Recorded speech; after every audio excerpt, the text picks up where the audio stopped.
ਸਤਨਾਮ ਸ੍ਰੀ ਵਾਹਿਗੁਰੂ ਸਾਹਿਬ ਜੀ। ਸ਼ਲੋਕ।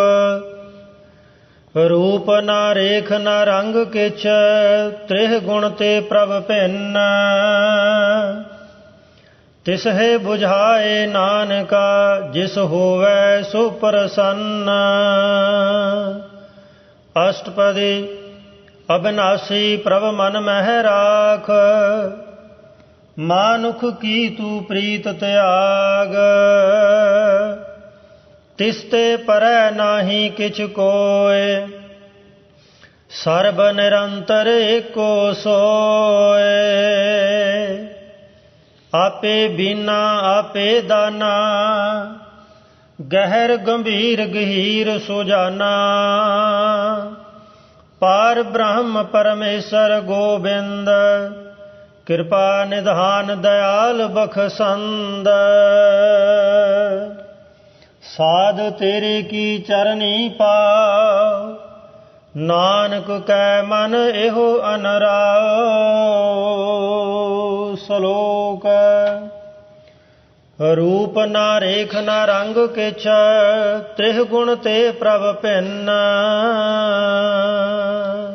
ਵਾਹਿਗੁਰੂ ਜੀ ਕਾ ਖਾਲਸਾ, ਵਾਹਿਗੁਰੂ ਜੀ ਕੀ ਫਤਿਹ। ਪਰਮ ਸਨਮਾਨਯੋਗ ਸਤਿਗੁਰੂ ਮਹਾਰਾਜ ਦੀ ਸਾਜੀ ਨਵਾਜੀ ਹੋਈ ਗੁਰੂ ਖਾਲਸਾ ਸਤ ਸੰਗਤ ਜੀਓ, ਸਤਿਗੁਰੂ ਨੇ ਅਪਾਰ ਬਖਸ਼ਿਸ਼ ਕੀਤੀ। ਆਪ ਸੰਗਤਾਂ ਸਤਿਗੁਰੂ ਦੇ ਪਾਵਨ ਪਵਿੱਤਰ ਸੋਹਣੇ ਦਰਬਾਰ ਦੀਆਂ ਹਾਜ਼ਰੀਆਂ ਭਰ ਰਹੇ ਹੋ। ਸਤਿਗੁਰੂ ਦਾ ਪਵਿੱਤਰ ਬਚਨ ਹੈ, ਦਰਸ਼ਨ ਕੋ ਲੋਚੈ ਸਭ ਕੋਈ, ਪੂਰੇ ਭਾਗ ਪ੍ਰਾਪਤ ਹੋਈ। ਚਾਹੁੰਦਾ ਤੇ ਹਰ ਕੋਈ ਹੈ ਕਿ ਮੈਂ ਜਾ ਕੇ ਸਤਿਗੁਰੂ ਦੇ ਦਰਸ਼ਨ ਦੀਦਾਰ ਕਰਾਂ, ਕਿਉਂਕਿ ਹਰ ਆਦਮੀ ਸੁਖ ਚਾਹੁੰਦਾ ਹੈ। ਸਾਰੇ ਸੁਖ ਸਤਿਗੁਰੂ ਦੇ ਪਾਸ ਹਨ। ਸਰਬ ਸੁਖਾਂ ਕਾ ਦਾਤਾ ਸਤਿਗੁਰੂ, ਤਾਕੀ ਸਰਣੀ ਪਾਈਐ। ਦਰਸ਼ਨ ਭੇਟਤ ਹੋਤ ਆਨੰਦਾ, ਦੁਖ ਗਿਆ ਹਰ ਗਾਈਐ। ਜਿਹੜਾ ਆਦਮੀ ਸੁਖ ਦੀ ਲਾਲਸਾ ਕਰਦਾ ਹੈ, ਉਹਦੇ ਮਨ ਦੇ ਵਿੱਚ ਸਤਿਗੁਰੂ ਦੇ ਦਰਸ਼ਨ ਦੀਦਾਰ ਕਰਨ ਦਾ ਵੀ ਜ਼ਰੂਰ ਇੱਕ ਨਾ ਇੱਕ ਦਿਨ ਮਨ ਵਿੱਚ ਉਤਸ਼ਾਹ ਜਾਗਦਾ ਹੈ। ਪਰ ਹਜ਼ੂਰ ਕਹਿੰਦੇ ਨੇ, ਸਤਿਗੁਰੂ ਦੇ ਦਰਸ਼ਨ ਦੀਦਾਰ ਹਰ ਕਿਸੇ ਨੂੰ ਨਹੀਂ ਹੋ ਸਕਦੇ। ਜਿਨ੍ਹਾਂ ਦੇ ਪੂਰੇ ਭਾਗ ਹੁੰਦੇ ਨੇ, ਜਿਨ੍ਹਾਂ ਦੇ ਪੁੰਨ ਕਰਮ ਕੀਤੇ ਹੁੰਦੇ ਹਨ, ਉਹੀ ਗੁਰਸਿੱਖ ਮਾਈ ਭਾਈ ਸਤਿਗੁਰੂ ਦੇ ਚਰਨਾਂ ਵਿੱਚ ਹਾਜ਼ਰ ਹੁੰਦੇ ਹਨ ਤੇ ਸਤਿਗੁਰੂ ਦੇ ਦਰਸ਼ਨ ਦੀਦਾਰ ਕਰਕੇ ਆਪਣੇ ਜੀਵਨ ਨੂੰ ਸਫਲਾ ਕਰਦੇ ਹਨ। ਪੰਚਮ ਪਾਤਸ਼ਾਹ ਸ਼ਹੀਦਾਂ ਦੇ ਸਰਤਾਜ ਸ਼ਾਂਤੀ ਦੇ ਸੋਮੇ ਧੰਨ ਗੁਰੂ ਅਰਜਨ ਦੇਵ ਮਹਾਰਾਜ ਸੱਚੇ ਪਾਤਸ਼ਾਹ ਨੇ ਜਿੱਥੇ ਮਹਾਨ ਪਰਉਪਕਾਰ ਕੀਤੇ, ਉੱਥੇ ਇੱਕ ਸਭ ਤੋਂ ਵੱਡਾ ਪਰਉਪਕਾਰ ਸਤਿਗੁਰੂ ਨੇ ਇਹ ਕੀਤਾ ਹੈ, ਜੋ ਸਾਹਿਬ ਸ੍ਰੀ ਗੁਰੂ ਗ੍ਰੰਥ ਸਾਹਿਬ ਜੀ ਦੀ ਪਵਿੱਤਰ ਬਾਣੀ ਦੀ ਸੰਪਾਦਨਾ ਕਰਕੇ ਇਹ ਇੱਕ ਬੜਾ ਕੀਮਤੀ ਖਜ਼ਾਨਾ ਸਾਡੀ ਝੋਲੀ ਵਿੱਚ ਪਾ ਦਿੱਤਾ ਹੈ।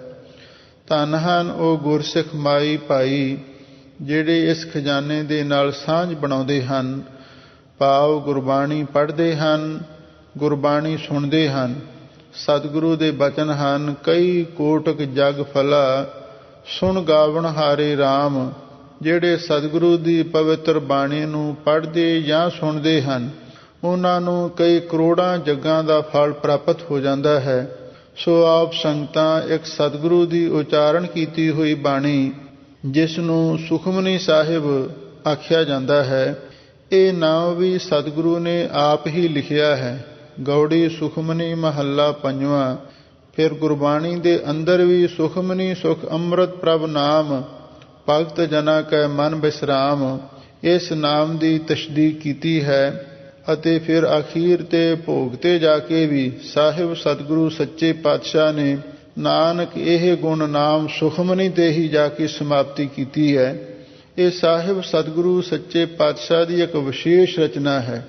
ਇਸ ਬਾਣੀ ਦੇ ਭਾਵੇਂ ਸਤਿਗੁਰੂ ਨੂੰ ਦੋਹੇ ਥਾ ਬਾਣੀ ਕਾ ਬੋਹੇ ਥਾ ਵੀ ਆਖਿਆ ਜਾਂਦਾ ਹੈ, ਪਰ ਇੱਕ ਗੁਰੂ ਮਹਾਰਾਜ ਦੀ ਤਾਰੀਫ ਇਹ ਵੀ ਵਿਦਵਾਨਾਂ ਨੇ ਲਿਖੀ ਹੈ ਵੀ ਸੁਖਮਨੀ ਦੇ ਕਰਤਾ, ਭਾਵੇਂ ਸੁਖਮਨੀ ਜੋ ਸੁਖਾਂ ਦੀ ਮਣੀ ਹੈ, ਇਹਦੀ ਰਚਨਾ ਕਰਨ ਵਾਲੇ ਵੀ ਆਪ ਸਤਿਗੁਰੂ ਪੰਚਮ ਪਾਤਸ਼ਾਹ ਗੁਰੂ ਅਰਜਨ ਦੇਵ ਮਹਾਰਾਜ ਨੇ।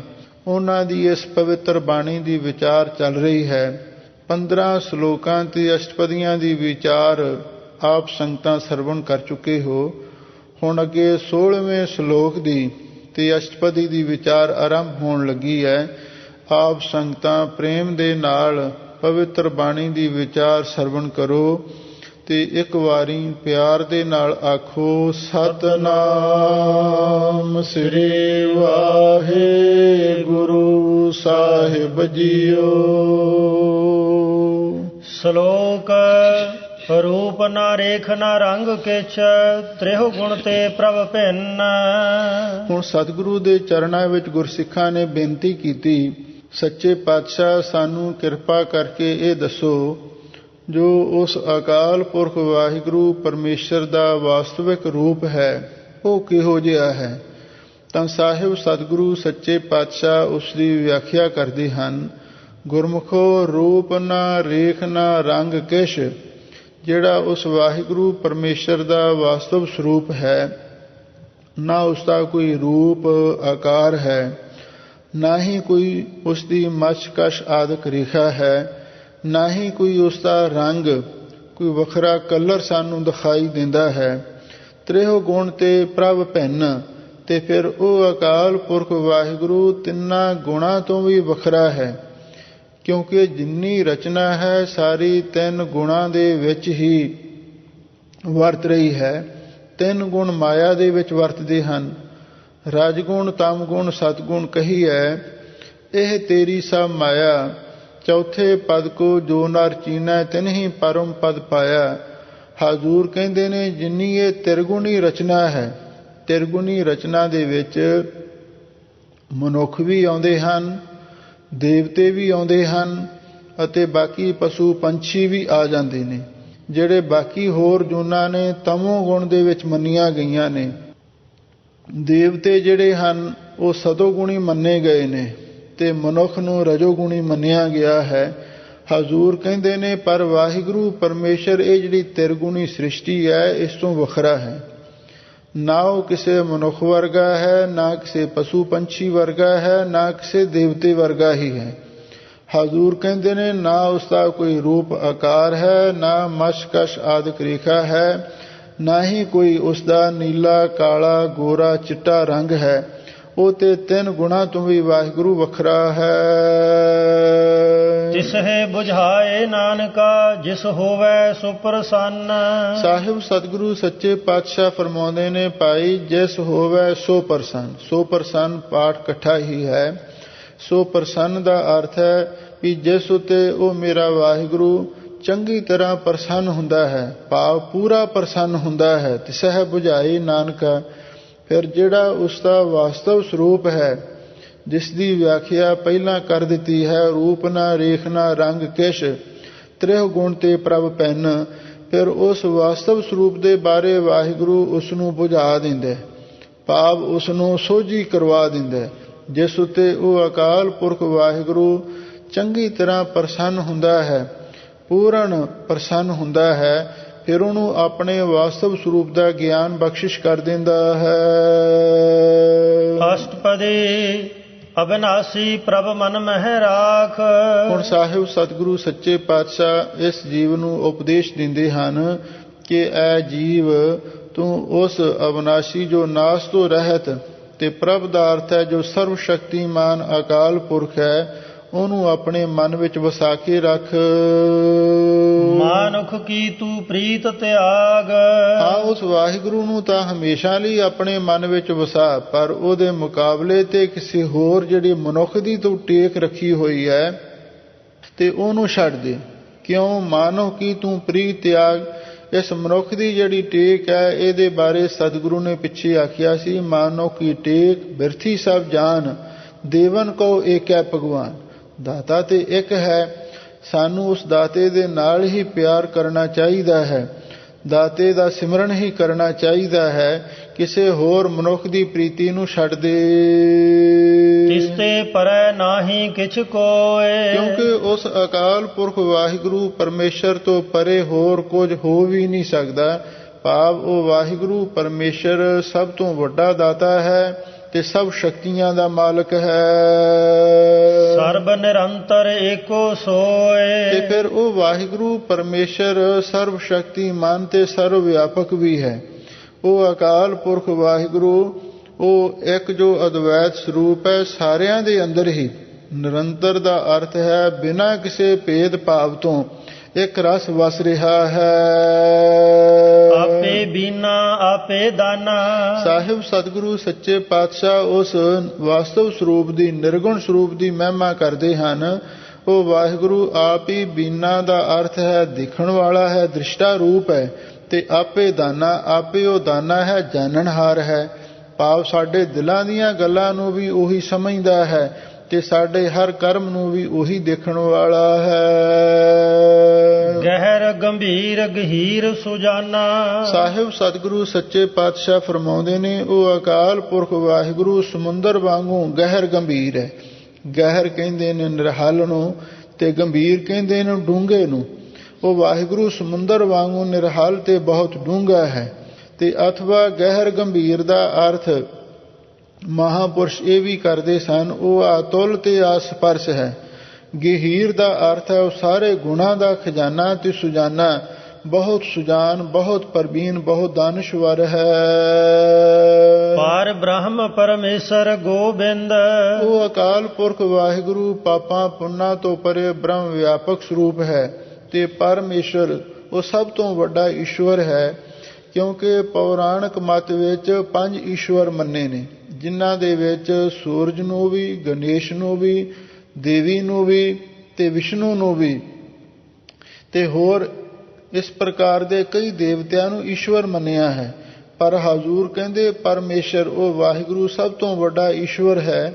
ਗੋਬਿੰਦ ਤੇ ਫਿਰ ਉਹ ਵਾਹਿਗੁਰੂ ਗੋ ਗੁਰਾਂ ਦੀ ਬਾਣੀ ਕਰਕੇ ਬਿੰਦ ਜਾਣਨ ਯੋਗ ਹੈ। ਕਿਰਪਾ ਨਿਧਾਨ ਦਇਆਲ ਬਖਸ਼ੰਦ। ਉਹ ਅਕਾਲ ਪੁਰਖ ਵਾਹਿਗੁਰੂ ਕਿਰਪਾ ਦਾ ਖਜ਼ਾਨਾ ਹੈ, ਦਇਆਲ ਦਇਆ ਦਾ ਘਰ ਹੈ ਤੇ ਬਖਸ਼ੰਦ ਉਹ ਸਾਰੇ ਗੁਨਾਹਾਂ ਨੂੰ ਮਾਫ ਕਰਨ ਵਾਲਾ ਹੈ। ਇਹ ਵੀ ਉਸ ਵਾਹਿਗੁਰੂ ਪਰਮੇਸ਼ਰ ਦੀ ਇੱਕ ਸਿਫਤ ਹੈ ਨਾ, ਜੋ ਸ਼ਰਨ ਆਵੈ ਤਿਸ ਕੰਠ ਲਾਵੈ, ਇਹ ਬਿਰਧ ਸੁਆਮੀ ਸੰਦਾ। ਜੈਸਾ ਬਾਲਕ ਪਾਏ ਸੁਭਾਈ ਲੱਖ ਅਪਰਾਧ ਕਮਾਵੈ, ਕਰ ਉਪਦੇਸ਼ ਝੜਕੇ ਬਹੁ ਭਾਂਤੀ ਬਹੁੜ ਪਿਤਾ ਗਲ ਲਾਵੈ, ਪਿਛਲੇ ਔਗਣ ਬਖਸ਼ ਲਏ ਪ੍ਰਭ ਆਗੇ ਮਾਰਗ ਪਾਵੈ। ਕਲਗੀਧਰ ਪਾਤਸ਼ਾਹ ਨੇ ਵੀ ਜਾਪ ਸਾਹਿਬ ਬਾਣੀ ਵਿੱਚ ਲਿਖਿਆ ਹੈ ਕਿ ਅਪਵਲ ਗੁਨਾਹ ਹੈ ਕਿ ਸ਼ਾਹਾਨ ਸ਼ਾਹ ਹੈ। ਉਹ ਅਕਾਲ ਪੁਰਖ ਵਾਹਿਗੁਰੂ ਸਾਰੇ ਗੁਨਾਹਾਂ ਨੂੰ ਅਪਵਲ ਦਾ ਅਰਥ ਹੈ ਮੁਆਫ ਕਰਨ ਵਾਲਾ ਹੈ। ਉਹ ਪਾਤਸ਼ਾਹਾਂ ਦਾ ਵੀ ਪਾਤਸ਼ਾਹ ਸ਼ਹਿਨਸ਼ਾਹ ਹੈ। ਜਿਉਂ ਉਸ ਵਾਹਿਗੁਰੂ ਦੀ ਸਿਫਤ ਲਿਖੀ ਹੈ। ਹਜ਼ੂਰ ਕਹਿੰਦੇ ਨੇ ਉਹ ਵਾਹਿਗੁਰੂ ਬਖਸ਼ੰਦ ਵੀ ਹੈ, ਸਾਰੇ ਗੁਨਾਹਾਂ ਨੂੰ ਮਾਫ ਕਰਨ ਵਾਲਾ ਹੈ। ਸਾਧ ਤੇਰੇ ਕੀ ਚਰਨੀ ਪਾਓ, ਪੜ੍ਹ ਦਿਓ। ਨਾਨਕ ਕੈ ਮਨ ਇਹੋ ਅਨਰਾਓ। ਧੰਨ ਗੁਰੂ ਅਰਜਨ ਦੇਵ ਮਹਾਰਾਜ ਸੱਚੇ ਪਾਤਸ਼ਾਹ ਫਰਮਾਉਂਦੇ ਨੇ ਭਾਈ ਸਾਡੇ ਮਨ ਦੇ ਵਿੱਚ ਤਾਂ ਇਹੀ ਇੱਕ ਅਨਰਾਓ ਦਾ ਅਰਥ ਅਨੁਰਾਗ ਹੈ। ਅਨਰਾਓ, ਅਨੁਰਾਗ ਸ਼ਬਦ ਤੋਂ ਅਨਰਾਓ ਬਣਿਆ ਹੈ। ਅਨੁਰਾਗ ਦਾ ਅਰਥ ਹੁੰਦਾ ਹੈ ਵੀ ਨਿਰੰਤਰ ਪ੍ਰੇਮ, ਇੱਕ ਰਸ ਪ੍ਰੇਮ। ਸਤਿਗੁਰੂ ਕਹਿੰਦੇ ਨੇ ਸਾਡੇ ਮਨ ਦੇ ਵਿੱਚ ਤਾਂ ਇਹੀ ਇੱਕ ਅਨੁਰਾਗ ਹੈ।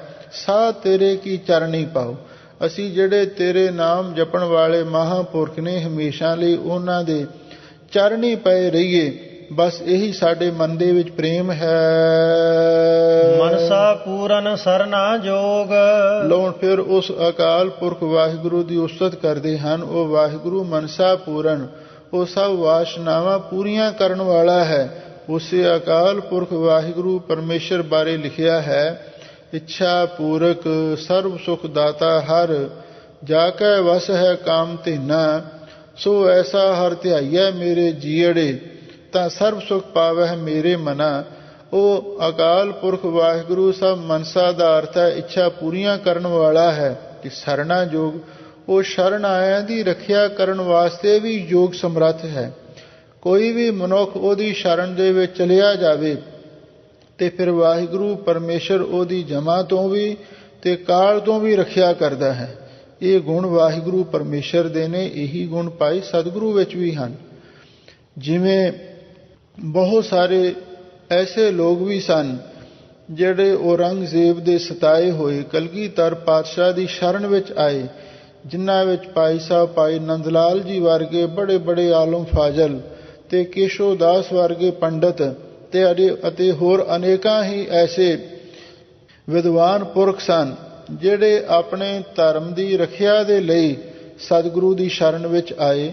ਤਾਂ ਉਸ ਵੇਲੇ ਔਰੰਗਜ਼ੇਬ ਨੂੰ ਇਸ ਗੱਲ ਦਾ ਪਤਾ ਲੱਗਿਆ ਬਈ ਗੁਰੂ ਮਹਾਰਾਜ ਸੱਚੇ ਪਾਤਸ਼ਾਹ ਜਿਹੜੇ ਸਾਡੇ ਬਾਗੀਆਂ ਨੂੰ ਪਨਾਹ ਦੇ ਰਹੇ ਨੇ, ਪਰ ਉਹ ਬਾਗੀ ਤੇ ਹੈ ਨਹੀਂ ਸਨ, ਉਹ ਧਰਮੀ ਬੰਦੇ ਸਨ। ਧਰਮ ਦੀ ਰੱਖਿਆ ਦੀ ਖਾਤਰ ਗੁਰੂ ਦੀ ਸ਼ਰਨ ਵਿੱਚ ਆਏ ਸਨ। ਤੇ ਗੁਰੂ ਮਹਾਰਾਜ ਸੱਚੇ ਪਾਤਸ਼ਾਹ ਨੂੰ ਔਰੰਗਜ਼ੇਬ ਨੇ ਸੁਨੇਹਾ ਘੱਲਿਆ, ਕਹਿਣ ਲੱਗਾ ਤੁਸੀਂ ਸਾਡੇ ਬਾਗੀਆਂ ਨੂੰ ਕੋਲ ਰੱਖਿਆ ਹੋਇਆ ਹੈ, ਜੇ ਤੁਸੀਂ ਖੈਰ ਚਾਹੁੰਦੇ ਹੋ ਤੇ ਸਾਡੇ ਬਾਗੀਆਂ ਨੂੰ ਸਾਡੇ ਹਵਾਲੇ ਕਰ ਦਿਓ, ਵਰਨਾ ਤੁਹਾਨੂੰ ਇਸ ਦੀ ਸਜ਼ਾ ਭੁਗਤਣੀ ਪੈ ਸਕਦੀ ਹੈ, ਕਿਉਂਕਿ ਮੈਂ ਬਾਦਸ਼ਾਹ ਹਾਂ, ਮੇਰੇ ਕੋਲ ਬੇਅੰਤ ਫੌਜਾਂ ਨੇ, ਮੇਰੇ ਕੋਲੇ ਬੇਅੰਤ ਮਾਰੂ ਹਥਿਆਰ ਵੀ ਹਨ। ਤੇ ਸਾਹਿਬ ਸਤਿਗੁਰੂ ਸੱਚੇ ਪਾਤਸ਼ਾਹ ਨੇ ਉਸ ਵੇਲੇ ਜਵਾਬ ਦਿੱਤਾ ਸੀ, ਕਹਿਣ ਲੱਗੇ ਸਾਡੇ ਕੋਲ ਕੋਈ ਅੱਤਵਾਦੀ ਕੋਈ ਬਾਗੀ ਮਨੁੱਖ ਨਹੀਂ ਹੈ, ਇਹ ਸਾਰੇ ਧਰਮੀ ਪੁਰਖ ਨੇ, ਆਪਣੇ ਧਰਮ ਦੀ ਰੱਖਿਆ ਦੀ ਖਾਤਰ ਸਾਡੇ ਪਾਸ ਆਏ ਨੇ। ਹਾਂ, ਜਿਹੜੀ ਤੂੰ ਧਮਕੀ ਦਿੱਤੀ ਹੈ ਅਸੀਂ ਇਸ ਦਾ ਚੈਲੰਜ ਕਬੂਲ ਕਰਦੇ ਹਾਂ, ਤੂੰ ਜਦੋਂ ਮਰਜ਼ੀ ਆ, ਜਿੰਨੀਆਂ ਮਰਜ਼ੀ ਫੌਜਾਂ ਚੜ੍ਹਾ ਕੇ ਲਿਆ, ਪਰ ਇਹ ਹੁਣ ਜਿੱਥੇ ਆ ਗਏ ਨੇ ਹੁਣ ਇਹਨਾਂ ਨੂੰ ਕੋਈ ਵਾਪਸ ਨਹੀਂ ਲਿਜਾ ਸਕੇਗਾ। ਤੇ ਗੁਰੂ ਮਹਾਰਾਜ ਨੇ ਕੋਈ ਕੈਦੀ, ਕੋਈ ਬਾਗੀ, ਕੋਈ ਧਰਮੀ ਪੁਰਖ ਸਰਕਾਰ ਦੇ ਹਵਾਲੇ ਨਹੀਂ ਸੀ ਕੀਤਾ। ਇਸੇ ਤਰ੍ਹਾਂ ਮੀਰੀ ਪੀਰੀ ਦੇ ਮਾਲਕ ਧੰਨ ਗੁਰੂ ਹਰਗੋਬਿੰਦ ਸਾਹਿਬ ਮਹਾਰਾਜ ਬੰਦੀ ਛੋੜ ਪਿਤਾ ਦਾ ਵੀ ਪ੍ਰਸੰਗ ਆਉਂਦਾ ਹੈ। ਜਦੋਂ ਸਤਿਗੁਰੂ ਨੂੰ ਗਵਾਲੀਅਰ ਦੇ ਕਿਲੇ ਵਿੱਚ ਬੰਦ ਕਰ ਦਿੱਤਾ ਗਿਆ ਸੀ, ਤਾਂ ਉਸ ਗਵਾਲੀਅਰ ਦੇ ਕਿਲੇ ਵਿੱਚ 52 ਰਾਜੇ ਸਨ ਜਿਹੜੇ ਉਮਰ ਕੈਦੀ ਵੀ ਸਨ। ਤੇ ਉਹਨਾਂ ਨੇ ਗੁਰੂ ਮਹਾਰਾਜ ਦੀ ਸ਼ਰਨ ਲੈ ਲਈ ਤੇ ਗੁਰੂ ਮਹਾਰਾਜ ਦੇ ਜਾਣ ਦੇ ਨਾਲ ਉਹਨਾਂ ਦੀਆਂ ਬੇੜੀਆਂ ਵੀ ਖੁੱਲ੍ਹ ਗਈਆਂ ਤੇ ਨਾਲ ਉਹਨਾਂ ਦੇ ਹੋਰ ਵੀ ਬੰਧਨ ਕੱਟੇ ਗਏ ਤੇ ਉਹਨਾਂ ਨੂੰ ਗੁਰੂ ਮਹਾਰਾਜ ਦੇ ਪਾਸ ਆਉਣ ਜਾਣ ਦੀ ਖੁੱਲ੍ਹ ਹੋ ਗਈ, ਕਿਉਂਕਿ ਦਰੋਗਾ ਗੁਰੂ ਮਹਾਰਾਜ ਦਾ ਸ਼ਰਧਾਲੂ ਬਣ ਚੁੱਕਿਆ ਸੀ। ਉਸਨੇ ਸਤਿਗੁਰੂ ਮਹਾਰਾਜ ਦਾ ਬਚਨ ਮੰਨ ਕੇ ਸਾਰੇ ਰਾਜਿਆਂ ਨੂੰ ਉਸ ਹਨੇਰੇ ਜਿਹੜੇ ਉਹ ਥੱਲੇ ਤਹਿਖਾਨੇ ਬਣਾਏ ਸਨ ਤੇ ਉਹਨਾਂ ਤੋਂ ਬਾਹਰ ਕੱਢਿਆ ਤੇ ਉਹਨਾਂ ਨੂੰ ਬਾਹਰ ਕਿਲੇ ਦੀ ਪਹਾੜੀ ਉੱਤੇ ਵਿਚਰਨ ਦੀ ਖੁੱਲ੍ਹੀ ਆਗਿਆ ਦਿੱਤੀ। ਹੁਣ ਜਦੋਂ ਉਧਰ ਬਾਦਸ਼ਾਹ ਨੂੰ ਇਸ ਗੱਲ ਦਾ ਪਤਾ ਲੱਗਿਆ ਕਿ ਗੁਰੂ ਮਹਾਰਾਜ ਸੱਚੇ ਪਾਤਸ਼ਾਹ ਹੁਣ ਗਵਾਲੀਅਰ ਦੇ ਕਿਲੇ ਵਿੱਚ ਨੇ, ਤੇ ਫਿਰ ਉਹਨੂੰ ਕੁਝ ਸਿਆਣੇ ਵਜ਼ੀਰਾਂ ਨੇ ਸਲਾਹ ਦਿੱਤੀ ਵੀ ਇਹ ਗਲਤ ਕੰਮ ਹੋ ਰਿਹਾ ਹੈ, ਕਿਸੇ ਸਾਜ਼ਿਸ਼ ਦੇ ਅਧੀਨ ਗੁਰੂ ਮਹਾਰਾਜ ਨੂੰ ਕਿਲੇ ਵਿੱਚ ਬੰਦ ਕੀਤਾ ਗਿਆ ਹੈ, ਹੋ ਸਕਦਾ ਹੈ ਇਸ ਦੀ ਸਜ਼ਾ ਸਾਨੂੰ ਸਾਰਿਆਂ ਨੂੰ ਭੁਗਤਣੀ ਪਵੇ। ਤੇ ਬਾਦਸ਼ਾਹ ਕਹਿਣ ਲੱਗਾ ਫਿਰ ਕੀ ਹੋਣਾ ਚਾਹੀਦਾ ਹੈ। ਤੇ ਜਿਹੜੇ ਸਿਆਣੇ ਵਜ਼ੀਰ ਸਨ ਉਹਨਾਂ ਨੇ ਸਲਾਹ ਦਿੱਤੀ ਵੀ ਗੁਰੂ ਮਹਾਰਾਜ ਨੂੰ ਫੌਰਨ ਰਿਹਾ ਕਰ ਦੇਣਾ ਚਾਹੀਦਾ। ਤੇ ਬਾਦਸ਼ਾਹ ਨੇ ਇਸ ਗੱਲ ਦਾ ਭਰੋਸਾ ਲੈ ਕੇ ਵੀ ਗੁਰੂ ਮਹਾਰਾਜ ਬਾਹਰ ਆ ਕੇ ਕੋਈ ਕਿਸੇ ਕਿਸਮ ਦੀ ਬਗਾਵਤ ਨਹੀਂ ਕਰਨਗੇ, ਤੇ ਗੁਰੂ ਮਹਾਰਾਜ ਨੂੰ ਰਿਹਾ ਕਰਨ ਦਾ ਹੁਕਮ ਕਰ ਦਿੱਤਾ। ਪਰ ਜਦੋਂ ਗੁਰੂ ਮਹਾਰਾਜ ਬਾਹਰ ਜਾਣ ਲੱਗੇ, ਜਿਹੜੇ ਉਮਰ ਕੈਦੀ 52 ਰਾਜੇ ਸਨ, ਇਹਨਾਂ ਨੇ ਗੁਰੂ ਮਹਾਰਾਜ ਦੇ ਚਰਨ ਫੜ ਲਏ, ਮਨਸਾ ਪੂਰਨ ਸਰਣਾ ਜੋ, ਕਹਿੰਦੇ ਮਹਾਰਾਜ ਤੁਸੀਂ ਹੁਣ ਸਾਨੂੰ ਇਸੇ ਤਰ੍ਹਾਂ ਹੀ ਬੰਦੀਖਾਨੇ ਵਿੱਚ ਹੀ ਛੱਡ ਕੇ ਚਲੇ ਜਾਓਗੇ, ਸਾਡੇ ਪੈਰਾਂ ਵਿੱਚ ਉਹੀ ਬੇੜੀਆਂ ਪੈਣਗੀਆਂ, ਸਾਨੂੰ ਫਿਰ ਉਹਨਾਂ ਹਨੇਰ ਖਾਤਿਆਂ ਵਿੱਚ ਬੰਦ ਕਰ ਦਿੱਤਾ ਜਾਵੇਗਾ। ਮਸਾਂ ਤੇ ਸਾਨੂੰ ਇੱਕ ਜੀਵਨ ਦੀ ਆਸ ਦੀ ਕਿਰਨ ਮਿਲੀ ਸੀ, ਕੀ ਹੁਣ ਤੁਸੀਂ ਸਾਨੂੰ ਇਸੇ ਤਰ੍ਹਾਂ ਹੀ ਛੱਡ ਕੇ ਚਲੇ ਜਾਓਗੇ। ਗੁਰੂ ਮਹਾਰਾਜ ਸੱਚੇ ਪਾਤਸ਼ਾਹ ਨੇ ਉਹਨਾਂ ਦੀ ਅੰਦਰਲੀ ਦਿਲ ਦੀ ਅਰਦਾਸ ਸੁਣੀ, ਕਹਿਣ ਲੱਗੇ ਲੋ ਤੁਹਾਡੇ ਨਾਲ ਬਚਨ ਹੋਇਆ, ਹੁਣ ਅਸੀਂ ਜਾਵਾਂਗੇ ਤਾਂ ਤੁਹਾਨੂੰ ਨਾਲ ਹੀ ਲੈ ਕੇ ਜਾਵਾਂਗੇ, ਤੇ ਨਹੀਂ ਤਾਂ ਫਿਰ ਅਸੀਂ ਵੀ ਇੱਥੇ ਤੁਹਾਡੇ ਕੋਲ ਹੀ ਠਹਿਰਾਂਗੇ। ਹੁਣ ਜਦੋਂ ਇਹ ਬਚਨ ਗੁਰੂ ਮਹਾਰਾਜ ਸੱਚੇ ਪਾਤਸ਼ਾਹ ਨੇ ਕੀਤਾ ਤੇ ਉਧਰ ਬਾਦਸ਼ਾਹ ਤੱਕ ਖਬਰਾਂ ਪਹੁੰਚ ਗਈਆਂ। ਬਾਦਸ਼ਾਹ ਨੇ ਆਪਣੇ ਵਜ਼ੀਰਾਂ ਅਹਿਲਕਾਰਾਂ ਨਾਲ ਮੀਟਿੰਗ ਕੀਤੀ, ਕਹਿਣ ਲੱਗਾ ਹੁਣ ਕੀ ਹੋਣਾ ਚਾਹੀਦਾ ਹੈ। ਤੇ ਜਿਹੜੇ ਦੂਸਰੇ ਸਲਾਹਕਾਰ ਸਨ ਉਹਨਾਂ ਨੇ ਸਲਾਹ ਦਿੱਤੀ ਬਈ ਹੁਣ ਗੁਰੂ ਮਹਾਰਾਜ ਨੂੰ ਤਾਂ ਹੁਣ ਰਿਹਾ ਕਰਨਾ ਹੀ ਪਵੇਗਾ, ਪਰ ਹੁਣ ਜਿਹੜੀ ਗੱਲ ਰਾਜਿਆਂ ਦੀ ਹੈ ਤੇ ਫਿਰ ਆਪਾਂ ਉਹਦੇ ਲਈ ਕੋਈ ਨਾ ਕੋਈ ਕੰਡੀਸ਼ਨ ਰੱਖ ਦਿੰਦੇ ਹਾਂ। ਤੇ ਕੰਡੀਸ਼ਨ ਕੀ ਰੱਖੀ ਗਈ? ਕਹਿਣ ਲੱਗੇ ਮਹਾਰਾਜ ਜਿੰਨੇ ਰਾਜੇ ਤੁਹਾਡਾ ਪੱਲਾ ਫੜ ਕੇ ਬਾਹਰ ਨਿਕਲ ਸਕਦੇ ਨੇ ਉਹਨਿਆਂ ਨੂੰ ਹੀ ਰਿਹਾ ਕੀਤਾ ਜਾਵੇਗਾ, ਬਾਕੀ ਉੱਥੇ ਰਹਿਣਗੇ। ਉਹਨਾਂ ਦਾ ਮਤਲਬ ਕਿ 2-4 ਰਾਜੇ ਨਿਕਲ ਜਾਣਗੇ, ਬਾਕੀ ਤਾਂ ਸਾਰੇ ਕੈਦੀ ਰਹਿਣਗੇ। ਪਰ ਸਾਹਿਬ ਸਤਿਗੁਰੂ ਸੱਚੇ ਪਾਤਸ਼ਾਹ ਘਟ ਘਟ ਕੇ ਅੰਤਰ ਕੀ ਜਾਨਤ ਭਲੇ ਬੁਰੇ ਕੀ ਪੀਰ ਪਛਾਨਤ, ਉਹਨਾਂ ਨੇ 52 ਕਲੀਆਂ ਵਾਲਾ ਚੋਲਾ ਤਿਆਰ ਕਰਵਾਇਆ ਤੇ ਉਹ 52 ਰਾਜੇ ਸਨ। 52 ਰਾਜਿਆਂ ਨੂੰ ਇੱਕ ਇੱਕ ਪੱਲਾ ਫੜਾ ਕੇ ਸਾਰਿਆਂ ਨੂੰ ਰਿਹਾ ਕਰਵਾਇਆ। ਇਹ ਹੈ ਸ਼ਰਨ ਆਇਆਂ ਦੀ ਰੱਖਿਆ ਕਰਨੀ। ਸਤਿਗੁਰੂ ਕਹਿੰਦੇ ਨੇ ਉਹ ਅਕਾਲ ਪੁਰਖ ਵਾਹਿਗੁਰੂ ਗੁਰੂ ਪਰਮੇਸ਼ਰ ਮਨਸਾ ਪੂਰਨ ਸਭ ਵਾਸ਼ਨਾ ਪੂਰੀਆਂ ਕਰਨ ਵਾਲੇ ਤੇ ਸ਼ਰਨ ਆਇਆਂ ਦੀ ਰੱਖਿਆ ਕਰਨ ਵਾਸਤੇ ਸਮਰੱਥ ਹਨ। ਜੋ ਕਰ ਪਾਇਆ ਸੋਈ ਹੋਗ। ਸਾਹਿਬ ਸਤਿਗੁਰੂ ਸੱਚੇ ਪਾਤਸ਼ਾਹ ਫਰਮਾਉਂਦੇ ਨੇ ਭਾਈ ਜੋ ਉਸ ਅਕਾਲ ਪੁਰਖ ਵਾਹਿਗੁਰੂ ਪਰਮੇਸ਼ਰ ਨੇ ਨਿਸ਼ਚਿਤ ਕਰਕੇ ਪਾ ਦਿੱਤਾ ਹੈ, ਭਾਵ ਜੋ ਕੁਝ ਉਸ ਵਾਹਿਗੁਰੂ ਪਰਮੇਸ਼ਰ ਦੇ ਭਾਣੇ ਦੇ ਵਿੱਚ ਜੋ ਕੁਝ ਵੀ ਉਸ ਨੇ ਨਿਸ਼ਚਿਤ ਕੀਤਾ ਹੋਇਆ ਹੈ ਉਹੀ ਪਿੱਛੇ ਹੋਇਆ ਤੇ ਹੋਗ ਅੱਗੇ ਲਈ ਵੀ ਉਹੀ ਹੋਵੇਗਾ। ਹਰਨ ਭਰਨ ਜਾ ਕਾ ਨੇਤਰ ਫੋਰ। ਇਹਦਾ ਮਤਲਬ ਇਹ ਹੈ ਵੀ ਜੋ ਕੁਝ ਵੀ ਸੰਸਾਰ ਦੇ ਵਿੱਚ ਹੋ ਰਿਹਾ ਹੈ ਨਾ, ਕਈ ਘਟਨਾਵਾਂ ਵਾਪਰਦੀਆਂ ਨੇ, ਉਹ ਵੀ ਵਾਹਿਗੁਰੂ ਦੇ ਭਾਣੇ ਦੇ ਵਿੱਚ ਹੀ ਨੇ। ਜੋ ਵਾਹਿਗੁਰੂ ਨੇ ਨਿਸ਼ਚਿਤ ਕੀਤਾ ਹੈ ਉਹੀ ਕੁਝ ਹੋ ਰਿਹਾ ਹੈ, ਕਿਉਂਕਿ ਸਤਿਗੁਰੂ ਦੇ ਬਚਨ ਨੇ ਜੋ ਅਨਰੂਪਿਓ ਠਾਕੁਰ ਮੇਰਾ ਹੋਏ ਰਹੀ ਉਹ ਬਾਤ। ਉਸ ਵਾਹਿਗੁਰੂ ਦੇ ਹੁਕਮ ਤੋਂ ਬਾਹਰ ਕੁਝ ਨਹੀਂ ਹੋ ਸਕਦਾ। ਜੋ ਕਰ ਪਾਇਆ, ਇਸ ਦਾ ਦੂਜਾ ਅਰਥ ਇਹ ਵੀ ਕੀਤਾ ਹੈ ਜੋ ਜੀਵ ਦੇ ਭਾਗਾਂ ਦੇ ਵਿੱਚ ਵਾਹਿਗੁਰੂ ਪਰਮੇਸ਼ਰ ਨੇ ਲਿਖ ਕੇ ਪਾ ਦਿੱਤਾ ਹੈ ਤੇ ਸੋਈ ਹੋਗ ਉਹੀ ਬਈ ਹੁੰਦਾ ਹੈ। ਭਾਵ ਉਵੇਂ ਹੀ ਜੀਵ ਦੇ ਨਾਲ ਦੁੱਖ ਸੁੱਖ ਵਾਪਰਦੇ ਨੇ। ਹਰਨ ਪਰਨ ਜਾ ਕਾ ਨੇਤਰਪੁਰ। ਹਜ਼ੂਰ ਕਹਿੰਦੇ ਨੇ ਉਹ ਵਾਹਿਗੁਰੂ ਇੰਨਾ ਸਮਰੱਥ ਹੈ, ਉਹਦੇ ਇੱਕ ਅੱਖ ਦੇ ਫੋਰੇ ਦੇ ਵਿੱਚ ਹੀ ਸੰਸਾਰ ਬਣ ਜਾਂਦਾ ਤੇ ਟਹਿ ਜਾਂਦਾ ਹੈ। ਕਿੱਡੀ ਵੱਡੀ ਗੱਲ ਹੈ। ਆਪਾਂ ਨੂੰ ਤੇ ਇੱਕ ਛੋਟਾ ਜਿਹਾ ਘਰ ਹੀ ਬਣਾਉਣਾ ਕਿੰਨੇ ਮਹੀਨੇ ਲੱਗ ਜਾਂਦੇ ਨੇ ਤੇ ਕਿੰਨੀ ਮਾਇਆ ਖਰਚ ਕਰਨੀ ਪੈਂਦੀ ਹੈ। ਪਰ ਹਜ਼ੂਰ ਕਹਿੰਦੇ ਨੇ ਹਰਨ ਪਰਨ ਜਾ ਕਾ ਨੇਤਰਪੁਰ। ਇਹ ਸੰਸਾਰ ਨੂੰ ਹਰਨ ਨਾਸ ਕਰਨਾ ਤੇ ਸੰਸਾਰ ਨੂੰ ਭਰਨਾ, ਭਾਵ ਸੰਸਾਰ ਨੂੰ ਪੈਦਾ ਕਰਨਾ ਤੇ ਸੰਸਾਰ ਨੂੰ ਨਾਸ ਕਰਨਾ, ਜਿਸ ਦੇ ਅੱਖ ਦੇ ਫੋਰੇ ਦਾ ਕੰਮ ਹੈ। ਤਿਸ ਕਾ ਮੰਤਰ ਨਾ ਜਾਣੈ ਹੋਰ। ਲੋ ਸਾਹਿਬ ਸਤਿਗੁਰੂ ਸੱਚੇ ਪਾਤਸ਼ਾਹ ਫਰਮਾਉਂਦੇ ਨੇ ਉਸ ਵਾਹਿਗੁਰੂ ਦਾ ਮੰਤਰ, ਮੰਤਰ ਦਾ ਅਰਥ ਹੈ ਜੋ ਉਸਦੇ ਮਨ ਦੇ ਅੰਦਰ ਕੋਈ ਖਿਆਲ ਹੈ ਉਹ ਕੋਈ ਹੋਰ ਨਹੀਂ ਜਾਣ ਸਕਦਾ, ਕਿਉਂਕਿ ਵਾਹਿਗੁਰੂ ਪਰਮੇਸ਼ਰ ਨੂੰ ਪਤਾ ਹੈ ਜੋ ਕੁਝ ਉਸਨੇ ਕਰਨਾ ਹੈ। ਉਹਦੇ ਮੰਤਰ ਦਾ ਅਰਥ ਹੈ ਉਸਦੇ ਮਨ ਦੇ ਖਿਆਲ ਨੂੰ, ਉਸਦੇ ਮਨ ਦੇ ਸੰਕਲਪ ਨੂੰ ਹੋਰ ਦੂਸਰਾ ਕੋਈ ਵੀ ਨਹੀਂ ਜਾਣ ਸਕਦਾ। ਆਨੰਦ ਰੂਪ ਮੰਗਲ ਸਦ ਜਾ ਕੈ। ਤੇ ਫਿਰ ਉਹ ਵਾਹਿਗੁਰੂ ਪਰਮੇਸ਼ਰ ਆਨੰਦ ਸਰੂਪ ਹੈ ਤੇ ਜਿਸ ਵਾਹਿਗੁਰੂ ਪਰਮੇਸ਼ਰ ਦੇ ਘਰ ਦੇ ਵਿੱਚ ਹਮੇਸ਼ਾ ਲਈ ਮੰਗਲ ਦਾ ਅਰਥ ਹੈ ਜਸ ਕੀਰਤਨ ਤੇ ਖੁਸ਼ੀਆਂ ਹੀ ਰਹਿੰਦੀਆਂ ਹਨ। ਸਰਬ ਥੋਕ ਸੁਣੀਐ ਘਰ ਤਾਕੈ। ਸਾਹਿਬ ਸਤਿਗੁਰੂ ਸੱਚੇ ਪਾਤਸ਼ਾਹ ਫਰਮਾਉਂਦੇ ਨੇ ਭਾਈ ਫਿਰ ਉਸ ਵਾਹਿਗੁਰੂ ਪਰਮੇਸ਼ਰ ਦੇ ਘਰ ਦੇ ਵਿੱਚ ਇਹ ਗੱਲ ਸੁਣੀ ਜਾਂਦੀ ਹੈ ਵੀ ਸਾਰੇ ਪਦਾਰਥ ਨੇ, ਜਿਤੜੇ ਫਲ ਮਨ ਬਾਂਛੀਐ ਤਿਤੜੇ ਸਤਿਗੁਰ ਪਾਸ।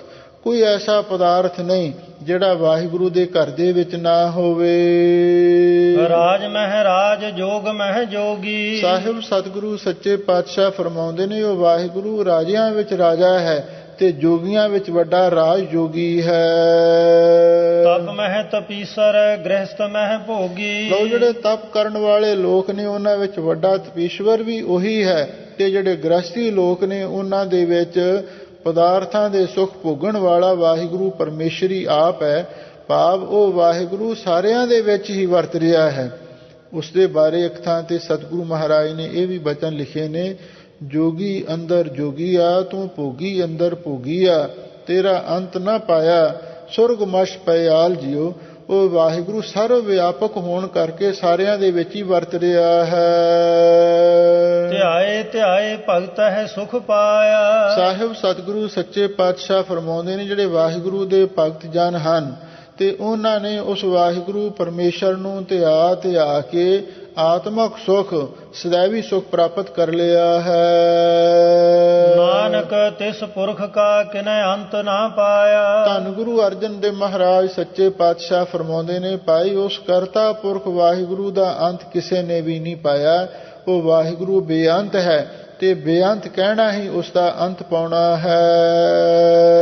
ਜਾ ਕੀ ਲੀਲਾ ਕੀ ਮਿਤ ਨਾਹਿ। ਸਾਹਿਬ ਸਤਿਗੁਰੂ ਸੱਚੇ ਪਾਤਸ਼ਾਹ ਫਰਮਾਉਂਦੇ ਨੇ ਵਾਹਿਗੁਰੂ ਦੀ ਲੀਲਾ ਵੀ ਬੜੀ ਅਚਰਜ ਹੈ।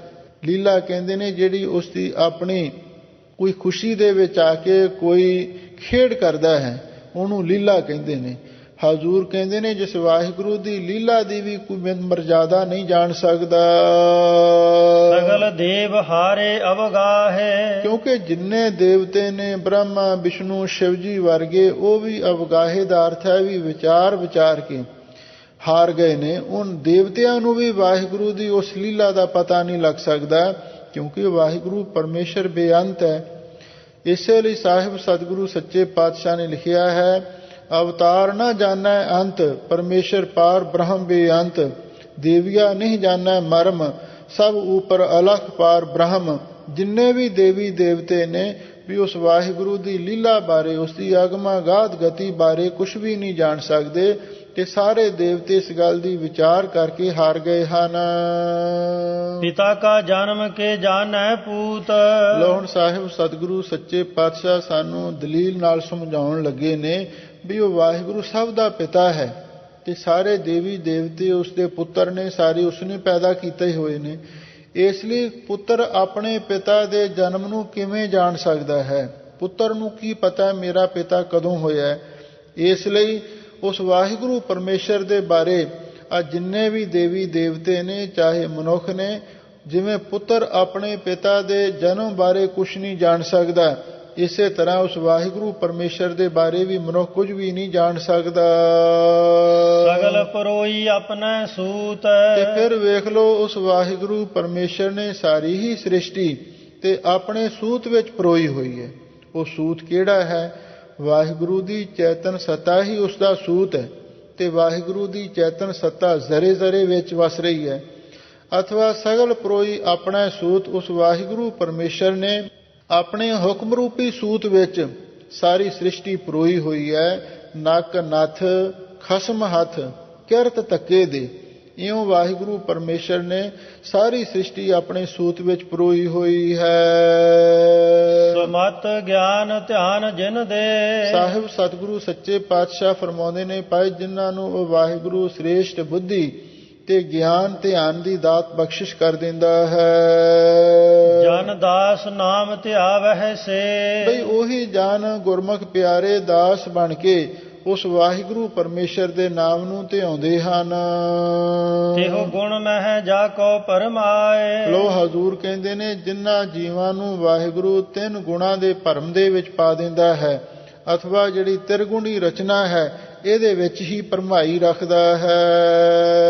ਜਨਮ ਮਰੈ ਫਿਰ ਆਵੈ ਜਾਏ। ਤੇ ਭਾਈ ਫਿਰ ਉਹ ਤੇ ਜੰਮਦਾ ਮਰਦਾ ਰਹਿੰਦਾ ਤੇ ਮੁੜ ਮੁੜ ਕੇ ਆਉਂਦਾ ਜਾਂਦਾ ਹੀ ਰਹਿੰਦਾ ਹੈ। ਊਚ ਨੀਚ ਤਿਸ ਕੇ ਅਸਥਾਨ। ਸਾਹਿਬ ਸਤਿਗੁਰੂ ਸੱਚੇ ਪਾਤਸ਼ਾਹ ਫਰਮਾਉਂਦੇ ਨੇ ਭਾਈ ਜਿੰਨੇ ਵੀ ਉੱਚੇ ਨੀਵੇਂ ਅਸਥਾਨ ਨੇ ਉਹ ਸਾਰੇ ਵਾਹਿਗੁਰੂ ਪਰਮੇਸ਼ਰ ਦੇ ਬਣਾਏ ਹੋਏ ਨੇ। ਆ ਜਿਵੇਂ ਹੁਣ ਧਰਤੀ ਹੈ ਇਹਦੇ ਹੇਠਾਂ ਪਤਾਲ ਵੀ ਹੈ ਉੱਤੇ ਆਕਾਸ਼ ਵੀ ਹਨ। ਇਹ ਉੱਚੇ ਨੀਵੇਂ ਜਿੰਨੇ ਅਸਥਾਨ ਨੇ ਸਾਰੇ ਉਸ ਵਾਹਿਗੁਰੂ ਪਰਮੇਸ਼ਰ ਦੇ ਬਣਾਏ ਨੇ। ਤੇ ਕੁਝ ਵਿਦਵਾਨਾਂ ਨੇ ਇਹਦਾ ਅਰਥ ਇਉਂ ਵੀ ਕੀਤਾ ਊਚ ਨੀਚ ਦਾ ਅਰਥ ਹੈ ਵੀ ਜਿੰਨੇ ਵੀ ਚੰਗੇ ਮਾੜੇ ਕੋਈ ਜੀਵ ਜੰਤ ਨੇ ਕਿਉਂਕਿ ਇਹਨਾਂ ਦੀਆਂ ਵੀ ਵੱਖੋ ਵੱਖਰੀਆਂ ਸ਼੍ਰੇਣੀਆਂ ਨੇ ਨਾ, ਮਨੁੱਖ ਵੀ ਕਈ ਚੰਗੇ ਤੇ ਮਾੜੇ ਨੇ। ਇਹ ਜਿੰਨੇ ਵੀ ਉੱਚੇ ਨੀਵੇਂ ਛੋਟੇ ਵੱਡੇ ਜਿੰਨੇ ਵੀ ਜੀਵ ਜੰਤ ਨੇ ਤੇ ਸਾਰੇ ਉਸਨੇ ਬਣਾਏ ਨੇ ਤੇ ਸਾਰੇ ਅਸਥਾਨ ਵੀ ਉਸਦੇ ਪੈਦਾ ਕੀਤੇ ਹਨ। ਜੈਸਾ ਜਨਾਵੈ ਤੈਸਾ ਨਾਨਕ ਜਾਣ। ਧੰਨ ਗੁਰੂ ਅਰਜਨ ਦੇਵ ਮਹਾਰਾਜ ਸੱਚੇ ਪਾਤਸ਼ਾਹ ਫਰਮਾਉਂਦੇ ਨੇ ਜਿਹੋ ਜਿਹਾ ਕਿਸੇ ਨੂੰ ਵਾਹਿਗੁਰੂ ਜਣਾਉਂਦਾ ਹੈ ਤੇ ਉਸੇ ਤਰ੍ਹਾਂ ਭਾਈ ਉਹ ਉਸ ਨੂੰ ਜਾਣ ਲੈਂਦਾ ਹੈ। ਨਾਨਾ ਰੂਪ ਨਾਨਾ ਜਾ ਕੇ ਰੰਗ। ਲੋ ਹੁਣ ਸਾਹਿਬ ਸਤਿਗੁਰੂ ਸੱਚੇ ਪਾਤਸ਼ਾਹ ਫਰਮਾਉਂਦੇ ਨੇ ਉਹ ਵਾਹਿਗੁਰੂ ਅਨੇਕ ਹੈ ਫਿਰ ਏਕ ਹੈ। ਉਹ ਅਨੇਕਾਂ ਰੂਪ ਧਾਰਨ ਵੀ ਕਰਦਾ ਫਿਰ ਇੱਕ ਰਹਿੰਦਾ ਹੈ। ਉਹ ਕੈਸਾ ਹੈ? ਨਾਨਾ ਰੂਪ ਜਿਸੇ ਰੂਪ ਵੀ ਨਾਨਾ ਪ੍ਰਕਾਰ ਦੇ ਨੇ। ਅਨਕ ਰੂਪ ਖਿਨ ਮਾਹੇ ਕੁਦਰਤ ਧਾਰਦਾ।